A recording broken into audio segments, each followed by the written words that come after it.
Hey hi guys, இந்த வீடியோவில் cos எலக்ட்ரானிக்ஸோட 7வது பார்ட் தான் பார்க்க போகிறோம். லாஸ்ட் பார்ட்டில் நம்ம ஹீரோயின் வந்து கிஸ் பண்ணிட்டு இருக்கும்போது நம்ம ஹீரோயின் டக்குன்னு தள்ளி விட்டு அடிச்சிருப்பாங்க. இப்போ எதுக்கு அடிச்சிருப்பாங்க அப்படின்னா நம்ம ஹீரோ சரியாவே கிஸ் பண்ணிருக்க மாட்டார். இப்போ அடிச்சுட்டு திரும்பவும் 2 பேர் சேர்ந்து கிஸ் பண்ணிட்டு இருக்காங்க. இதை வந்து நம்ம அஜீஸ் பார்த்துக்கிட்டு இருக்கான். இப்போ இவங்க 2 பேர் அஜீஸை பார்த்தோன்னே டே நீங்க என்ன பண்ற அப்படின்னு சொல்லும்போது எப்படா வந்து அப்படின்னு சொல்லி கேட்குறாங்க. நீங்களாம் ஆரம்பிக்கிறதுக்கு முன்னாடியே நான் வந்துட்டேன் அப்படிங்கிற மாதிரி அவன் பாப்கார்னில் வச்சு சாப்பிட்டுட்டு பார்த்துட்டு இருக்கான். இப்போ நீங்க என்ன பண்ணிட்டு இருந்தீங்க அப்படின்னு சொல்லி கேட்கும்போது நாங்கள் ஃபார்முலா கிஸ் பண்ணிட்டு இருந்தோம் அப்படின்னு சொல்லும்போது என்னது இது ஃபார்மல் கிஸ்ஸா பார்த்தா அப்படி தெரியலையே அப்படின்னு சொல்றோம். நம்ம ஹீரோயின் வந்து இல்லை இது ஃபார்மல் தான் அப்படின்னு சொல்லிட்டு இருக்காங்க. சரி அப்படியா, சரி எனக்கு அப்போ கொடு அப்படின்னு சொல்லிட்டு வர நம்ம ஹீரோயின் கொடுக்குறாங்க. ஆனால் நீ இது சாங்ஸுக்கு கொடுக்குற மாதிரி இல்லையே அப்படின்னு சொல்லி கேட்கும்போது பரவாயில்ல இதே போதும் அப்படின்னு சொல்லிட்டு அங்கேருந்து போயிடுறாங்க. இப்போ அன்னைக்கு நைட்டு நம்ம ஹீரோயின் படுத்துக்கிட்டு யோசிச்சுக்கிட்டே இருக்காங்க. யாருக்குமே தூங்கல. இப்போ நம்ம சரியாவே கிஸ் பண்ணலையே அப்படின்னு சொல்லிட்டு சாரி இனிமேல் நான் கரெக்டாக கிஸ் பண்ணுறேன் அப்படின்னு சொல்லிட்டு வெறும் சாரின்னு நம்ம ஹீரோ மெசேஜ் பண்ணுறாரு. இதை பார்த்து நம்ம ஹீரோயின் செம்மையாக கடுப்பாகிறாங்க. அப்போ என்ன கிஸ் பண்ணதே இவனுக்கு பிடிக்கலையா, கிஸ் பண்ணதே தப்புன்னு சொல்கிறானா, பண்ணவே கூடாதுன்னு சொல்கிறானா, இவனை போய் நம்ம தெரியாமல் பண்ணிட்டு மெச்சா அப்படின்னு சொல்லிட்டு ரொம்பவே கஷ்டப்படுறாங்க. இப்போ நம்ம ஹீரோ வந்து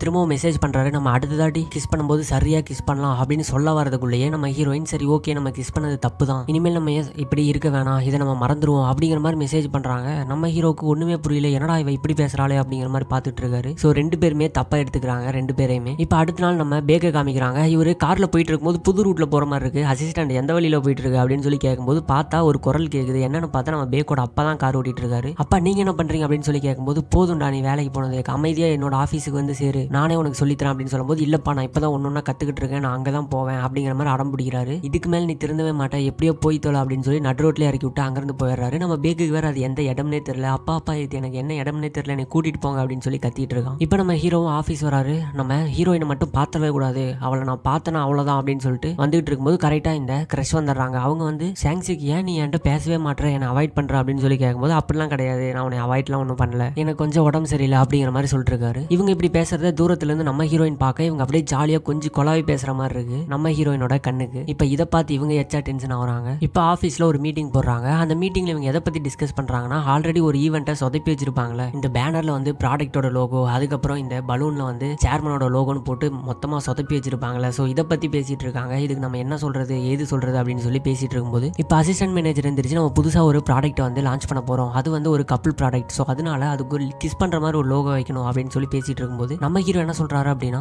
கப்பிள்ஸா இருந்தா கிஸ் பண்ணணுமா அப்படின்னு சொல்லி கேட்கறாரு. நம்ம ஹீரோயினை பார்த்து தான் கேட்கறாரு. இப்போ அதுக்கு நம்ம ஹீரோயின் ஏன் ஃப்ரெண்ட்ஸ் கூட பண்ணலாம், யார் வேணாலும் பண்ணலாம், ஏன் பண்ணக்கூடாதா அப்படின்னு சொல்லி கேட்டுக்கிட்டு இருக்காங்க. இப்போ இந்த பக்கம் நம்ம எக்ஸிக்யூட்டிவ் மேனேஜர் இருக்காருல்ல, ஸோ இவரோட சீனியர் ஒருத்தங்க இருப்பாங்க. ஸோ அவங்க வந்து எக்ஸிக்யூட்டிவ் டைரக்டரா இருப்பாங்க. அது ஒரு லேடி. ஆனா இவரும் அந்த லேடியும் ஒரே காலேஜில் தான் படிச்சிருப்பாங்க. ஆனா இப்போ அந்த லேடி இவருக்கு மேல் பொசிஷன்ல இருக்காங்க. அந்த லேடி போட்டு திட்டிக்கிட்டே இருப்பாங்க. ஒரு பொண்ணு கிட்ட திட்டு வாங்குறமே, அதுவும் இல்லாம கூட படிச்ச பொண்ணு நம்மளோட அதிகமா சம்பாதிக்கிறா, நமக்கு மேல இருக்கா அப்படின்னு சொல்லிட்டு இவர் ரொம்ப கஷ்டப்படுவாரு. அவர் என்னதான் வெளியே சிரிச்சுக்கிட்டே இருந்தாலும் அவரை போட்டு திட்டுன்னு இந்த லேடி போட்டு திட்டிட்டு இருக்கும். இப்போ நம்ம பேக்கும் அசிஸ்டன்ட் கிட்ட பேசிட்டு இருக்காரு. என்னன்னா காலையில அவங்க அப்பா என்ன சொல்லியிருப்பாருன்னா உன்னை எப்படி என்னோட கம்பெனிக்கு வர வைக்கணும்னு எனக்கு தெரியும் அப்படிங்கிற மாதிரி சொல்லிட்டு போயிருப்பாரு. ஸோ அதனால நம்மள வேவ் பார்க்கறதுக்கு நம்ம இடத்துலயே ஒரு ஆளை செட் பண்ணியிருப்பாரோ அப்படின்னு சொல்லிட்டு இது எல்லாத்தையுமே அந்த அசிஸ்டன்ட் கிட்ட நம்ம பேக் வந்து சொல்லிட்டு இருப்பான். அப்படி சொல்லிட்டு இருக்கும்போது தான் தெரிய வருது நம்ம மீ வந்து தனியா ஃபோன் பேசிட்டு இருக்காங்க. இவ யார்கிட்ட பேசுறா அப்படின்னு சொல்லி ஒட்டு கேட்டா உங்க பையன் கரெக்டாவே இல்ல, அது மட்டும் இல்லாம எனக்கு ஒரு $500 கொடுத்தா போதும், இன்னைக்கு நைட்டு லோக்கல் ஸ்ட்ரீட்டுக்கு வாங்க அப்படிங்கிற மாதிரி பேசிட்டு இருக்கிறத பார்த்தோன்னே கன்ஃபார்ம் பண்ணிடுறாங்க. அப்போ கன்ஃபார்ம் இவன் நம்மளை பத்தி தான் பேசிட்டு இருக்கா,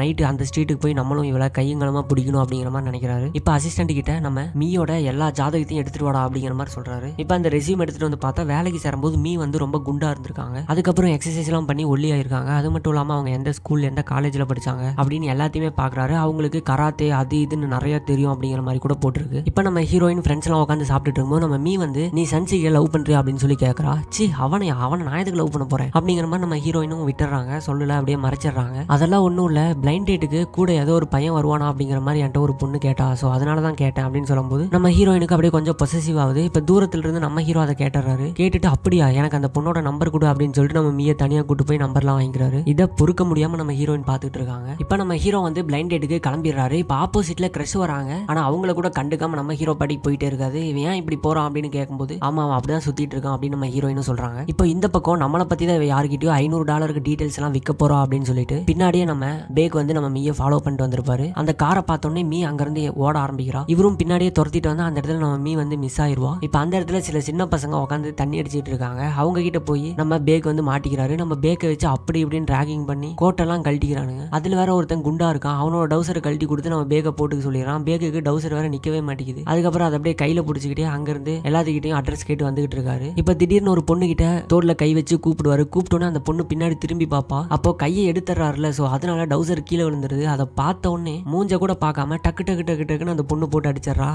அந்த பொண்ணு வேற யாருமே இல்ல, நம்ம மீ தான். இப்ப கீழே விழுந்ததுக்கு அப்புறம் தான் பாக்குறாங்க, ஹே பேக் நீயா, ஐயோ உனக்கு என்னடா ஆச்சு, உன்னையாடா போட்டு அடிச்சேன், ஏன்டா இந்த மாதிரி இருக்கு அப்படின்னு சொல்லிட்டு கண்ணத்தை போட்டு அடிச்சுட்டு இருக்காங்க. இப்ப இந்த இடத்துல பிளைண்ட் டேட்டுக்கு போயிட்டு வந்து நம்ம ஹீரோ சோகமா வந்து வீட்டுல அந்த கீழே இருக்கிற மேட்லயே படுத்துறாரு. இதை பார்த்து நம்ம அஜீஸும் ஏன்டா இங்க படுத்திருக்க அப்படின்னு சொல்லும்போது, சேச்சே எனக்குலாம் ஒன்றும் இல்லை, நீ கவலைப்படாத, நான் நல்லா தான் இருக்கேன் அப்படின்னு சொல்லும்போது, உன்னை பத்தி யாரா கவலைப்பட்டா, நீ எந்திரா நான் பூண்டு உரிக்கணும் அப்படிங்கிற மாதிரி சொல்றாரு. இப்ப எந்திரிச்சு போய் ஒரு சோஃபால சாஞ்சு உட்காந்துக்கிட்டு இருக்காரு. ஏன் இந்த மாதிரி சோகமா இருக்கு அப்படின்னு சொல்லும்போது, என் கம்பெனில ஈவெண்ட் வந்து நாங்க தப்பா பண்ணனால எங்களை எல்லாத்தையுமே வேலையை விட்டு ரிசைன் பண்ண போறதா பேசிட்டு இருக்காங்க அப்படிங்கிற மாதிரி சொல்லி அப்படியே அழுக ஆரம்பிக்கிறாரு. சே அப்பெல்லாம் எதுவும் நடக்காதரா, நீ கவலைப்படாத அப்படின்னு சொல்லிட்டு இவர் வேற கண்ணீரை தொடச்சு விடுறாரு. அது பாத்தீங்கன்னா எச்சா எரிய ஆரம்பிச்சிருது. இவர் வேற பூண்டு உளிச்ச கையாச்சு. இப்போ வேணாண்டா நிறுத்துறான்னு சொல்ல டே கண்ணீர் வருது பாடுறா அப்படின்னு சொல்லி நம்ம அஜீஸும் தொடச்சு விட்டுக்கிட்டு இருக்கான். இப்போ பிளைண்ட் டேட்ல என்ன நடந்தது அப்படின்னு சொல்லி காமிப்பாங்க. இவரும் ஒரு பொண்ணை டேட் பண்றதுக்காக வந்து காபி ஷாப்ல உட்காந்து இருப்பாங்க. அந்த இடத்துல ஒயின் குடிக்கிற மாதிரி ரெண்டு பேரும் குடிச்சிட்டு இருப்பாங்க. அந்த டைம்ல எங்க பார்த்தாலும் நம்ம ஹீரோயினை பாக்குற மாதிரி நம்ம ஹீரோக்கு ஃபீல் ஆகுது. அந்த பதட்டத்துல கையில இருந்த ஒயின் அப்படியே தட்டிடுறாரு. அது பாத்தீங்கன்னா ஆப்போசிட்ல இருக்கிற பொண்ணோட மூஞ்சிலே போய் விழுந்துருது. ஐயோ சாரிங்க, என்னை மன்னிச்சிருங்க, தெரியாம பண்ணிட்டேன் அப்படின்னு சொல்லும்போது அந்த பொண்ணு சரி பரவாயில்ல ஓகே அப்படின்னு சொல்லிடுறா. இப்ப அந்த பொண்ணோட முகத்தை பார்க்க நம்ம ஹீரோயின் முகம் மாதிரியே இருக்கு. இவர் தட்டெல்லாம் வச்சு அப்படியே ஒளிச்சு பார்த்துக்கிட்டு இருக்காரு, முகம் மாறுமா மாறாதுன்னு. அந்த பொண்ணு என்னடா இது ஒரு பைத்தியங்கார கூட டேட்டுக்கு வந்துட்டோமோ அப்படிங்கிற மாதிரி சொல்லி நினைச்சிட்டு இருக்கா. இப்ப அடுத்த நாள் காலையில ஆபீஸ்ல எல்லாத்தையுமே காமிக்கிறாங்க. இப்ப எல்லாருமே ஐயோ நம்ம வேலையை விட்டு தூக்க போறாங்களான்னு சொல்லி பதட்டத்திலே இருக்கும்போது இப்ப என்ன சொல்லுவாங்க அப்படின்னா, அந்த இடத்துல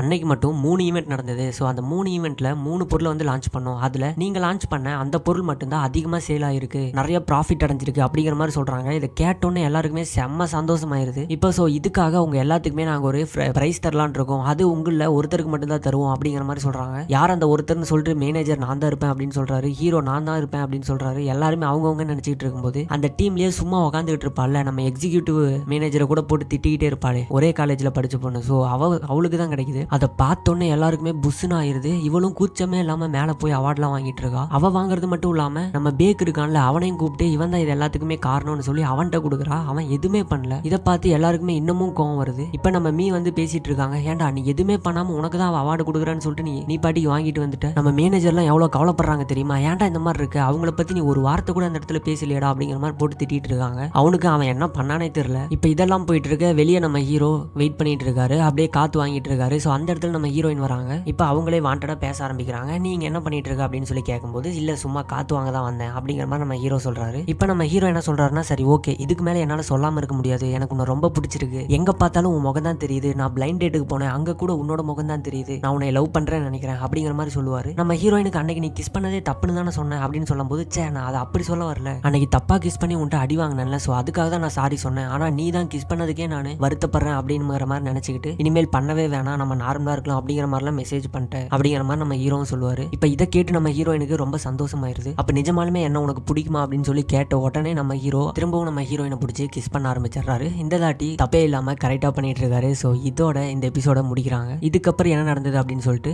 அடுத்த எபிசோட்ல பார்க்கலாம். So thank you, by.